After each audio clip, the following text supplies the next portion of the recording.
Hello, I'm here with Professor James K. Galbraith, who holds the Lloyd M. Benson Government Chair at the LBJ School of Public Affairs. Jamie, good to be with you this morning. It's a pleasure, Marco. I wanted to talk to you today about a book that you wrote a few years ago, The Predator State.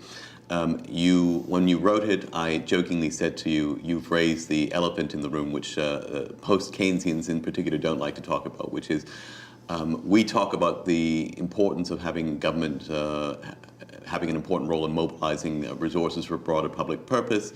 What do you do when the state itself becomes an agent of predatory capitalism? And I think that's the challenge you raise in your book. It is in part the challenge I raise in the book, but I think there's actually a broader one that lies behind it, which is to try and get across the point that the modern economy is not one where you can actually separate out government from the market and treat them either from a right perspective or a left perspective as separate and opposed entities. The markets that we have, what we refer to very casually as markets, only exist in the modern world because of the public structures that we have put in place around them. Otherwise, they would have collapsed and we would never be in the modern state of economic and technical organization that in fact we reached. And that's true at the level of technology, it's true at the level of production and distribution, it's true at the level of social insurance. Everything we do is organized around large public institutions. And the argument of the book was then that the problem that arises is when you get a political control of the public organizations, which is intent upon exploiting them for private profit. Right? And there you have, and once you see that this is a pervasive problem. At the time, this was the late years of the Bush administration, it was just a simple description of the American government, that it was a coalition of major private sector corporate interests, whether you're talking about mining and energy and their views on the environment, or whether you're talking about the media and the problem of political control, or whether you were talking about predatory finance, which was the driving force behind economic activity at that moment. Yes, in retrospect, it turned out, it was a description, but it turned out to be quite prescient, because you could have easily written the book in 2009 and come to exactly the same conclusions. Well, once you have, I think, a clear structural view, then of course the patterns of behavior become much more comprehensible. So yes, sure. Now, Bill Janeway wrote a book a few years ago, and he described the importance of the state in terms of fostering innovation, not only in terms of, say, the internet, but also the earlier railway booms, the canal systems. Historically, as you've pointed out many times, and the New Deal played a very, very important role in terms of fostering infrastructure, as did Eisenhower under the highway program. But in the last few years, as you've pointed out, the role of government has changed. So how do we get it back? How do we get the state back to this area where it mobilizes resources for these great, broader public purposes? The important thing, this is actually a concept that goes back to an earlier vision of economics in the life of my family, is the notion of countervailing power. It cannot be the case that the state is run by the same interest that the state exists to regulate. It simply can't be umpire and player, in other words. It can't be both. Well, it can't be. The umpire cannot be owned by one of the teams. Yeah. That is simply a very basic principle, and that is the principle that we are massively violating. So one has to have a state structure which has as its purpose and its authority let's say, something that we'll call a higher public purpose. And if you don't have that, it's not that that business will run free, it's that business will collapse. And again, the financial debacle is a clear example of this. There was a systematic process, and the trio of Bill Black phenomena, deregulation, desupervision, and decriminalization of financial activity meant that you got the takeover of the system by some of its worst, most aggressive, most predatory players. When the unsustainability of that became clear, basically in August of 2007, everybody in the system started to crumble. Nothing could stop it. And what we've learned in the 6 years since is that it doesn't recover.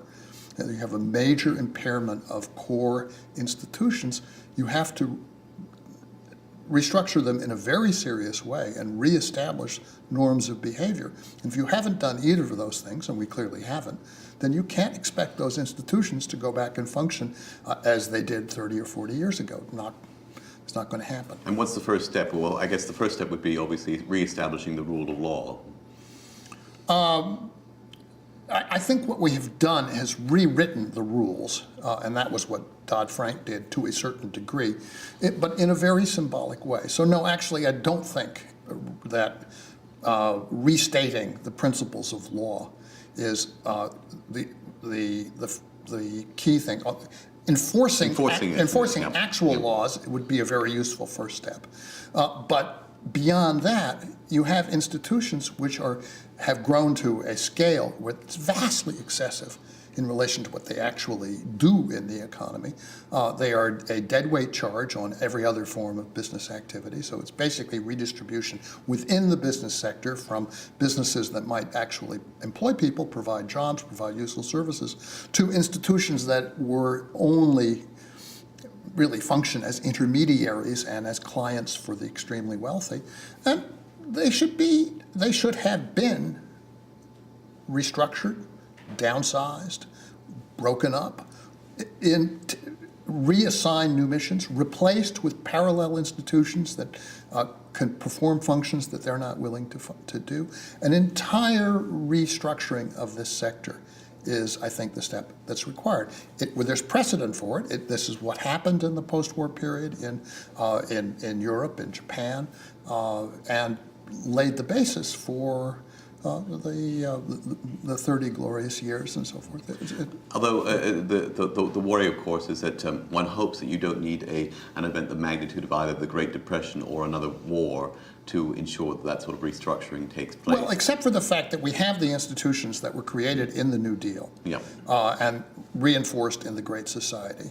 We have recreated the conditions of the Great Depression.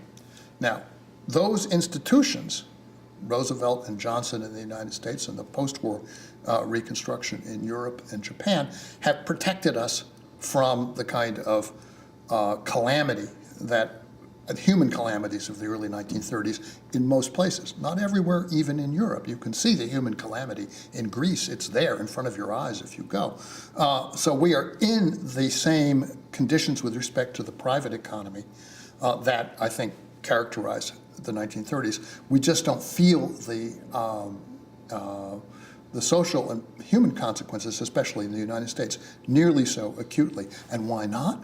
Because the public sector in the U.S. replaced at least 70% and maybe up to 90% of the income that was lost. That's what happened. We had expansion of Social Security, disability, unemployment insurance. One can go down the list of things, but if you add it all up, and the Congressional Budget Office did the other day for, I think, the bottom 60% of the population, the income losses were relatively small. What was grave was they lost their jobs, we lost the production, they lost the value of their houses, the value of their pensions. But the current income, okay, that was the thing where we were able to hold the line, and that was a big difference between now and the 1930s. And in fact, you've spoken out a lot about this, and indeed gone against the current trajectory of a lot of policies, which is quote-unquote entitlement reform, which has been code for cutting back on those very institutions which prevented a recurrence of Great Depression too. I've seen you on many shows and interviews and indeed written articles talk about expanding both Social Security and Medicare. Yes, I think that the crisis provided an opportunity for the historic opponents of Social Security, Medicare, Medicaid, other core insurance programs to mount a major attack on them. And that happened. I think it's fair to say that for the most part, it didn't succeed. so that these institutions remain intact. I think the crucial point I've been trying to get across is that without those institutions, and if they had been privatized or weakened significantly, our ability to buffer the crisis would have been far, far less. These turned out to be the core supports of U.S. society and economic activity. It is clearly a gross misreading of the situation to accept that these should be treated as though they're ostensible balance sheets, particularly spread out over many years into the future, or some sort of crucible policy. I saw you on CNBC, and the question of Social Security's sustainability came up, and the question, of course, was, well, where would you cut in order to save money? And you challenged the whole premise of the question. I think, yes, it's fair to say that my questioners found that this stepped outside of the frame that they were comfortable with. Which is, well, of course, why don't you elaborate on what you said on that program for those that didn't have the benefit of seeing it at the time? Well, the premise, of course, of these financial talk shows is always the talking points of the moment that are handed down by places like the Peterson Foundation. They reflect a very conventional view, which at this particular moment was that Social Security is financially unsustainable. And I simply pointed out that financial unsustainability has nothing to do, as a concept that has nothing to do with the programs of the government of the United States.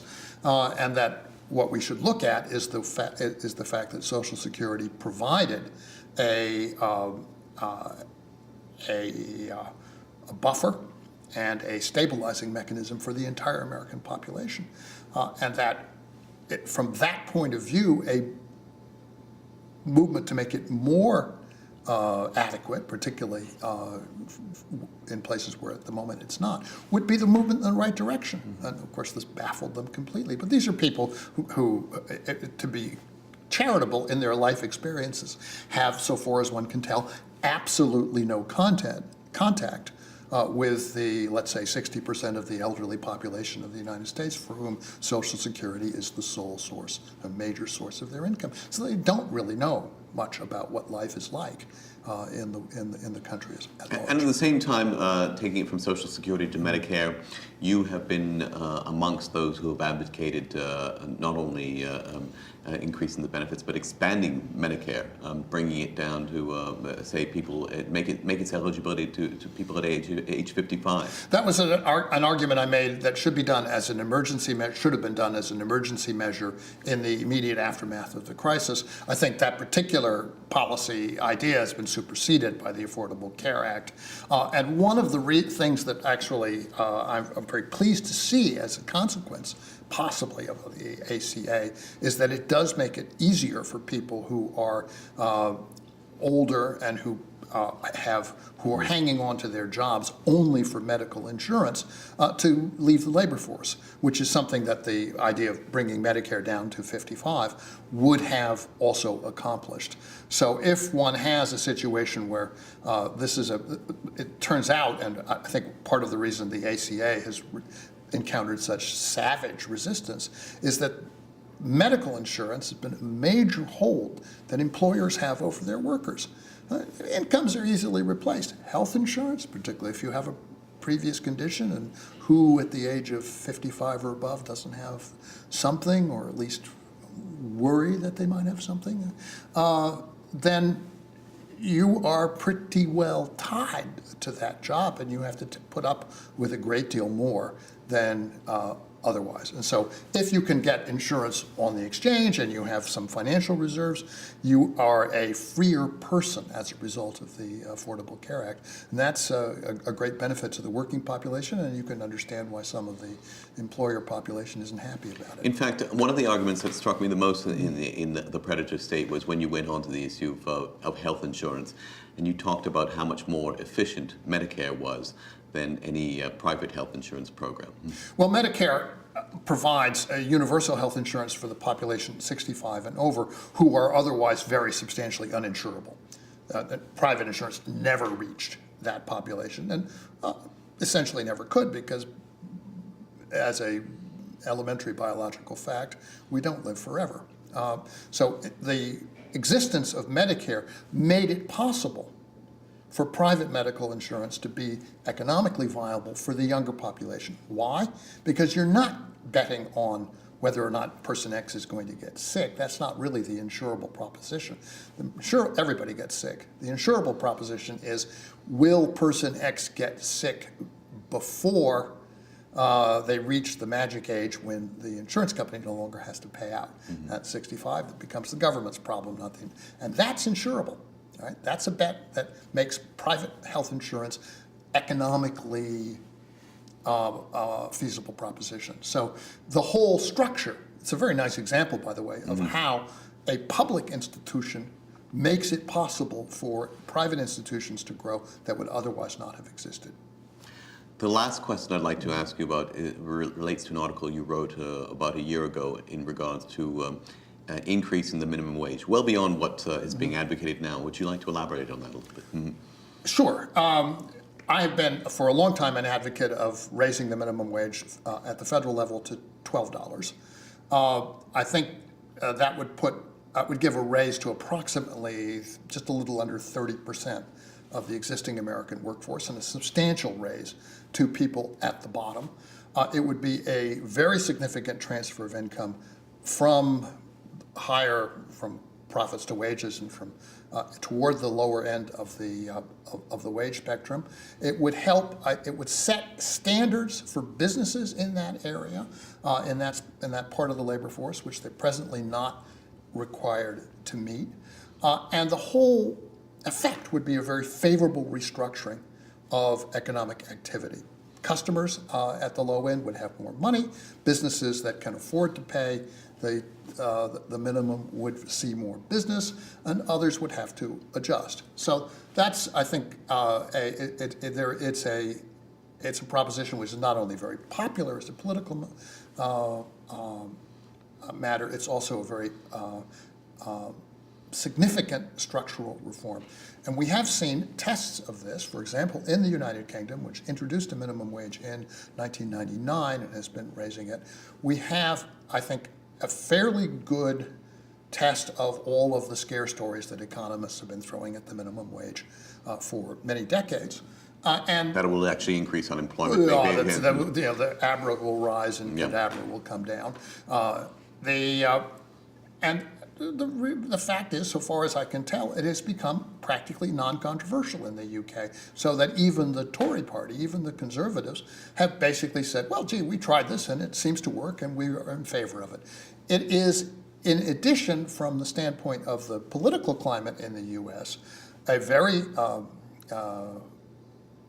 promising thing, because first of all, it has no budget impact. It's not spending federal money.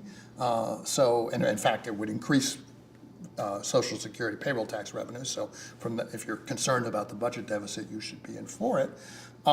And there are important arguments which have been made, notably by my friend Ron Unz out in California, who's tried to organize a referendum on the subject, that appeal very strongly to people of conservative instinct. And I think that he's right about it, that it would, for example, and this is, I think, something which is also important for a working population, it would make it less attractive to bring people over the border simply to exploit them at low wages. Because if you're obliged to pay a decent wage, why not hire someone who is going to be a stable employee? That strikes me as a very sensible, correct argument. And it would also reduce the enormous sums that flow from federal welfare programs, food stamps, for example, to low-wage employees, for example, in the fast food industry. All positive developments. In California, we are hopeful that the legislature, which has a Democratic supermajority, will simply take this up and enact a higher minimum wage. There's a bill to do that, to put it up. They just moved it up to 10. They could move it up to 13. California's got a high cost of living. $13 is not excessive in California. It would set a standard for 1/10 of the U.S. economy that would then, I think, within a very short period of time, become the goal to match for the rest. And we would see, I think, this is an area where one can have a significant effect on the whole structure of the U.S. economy. One could do it quickly, and one can do it in the present political environment, grim and miserable as that is. And on that positive note of bipartisan comity, I'm going to end it. Jamie, thanks as always for chatting to me. It's always great to see you, and I hope we can follow up again in the future. It's a great pleasure. Always fun to be here at INET, which is an exceptionally important endeavor.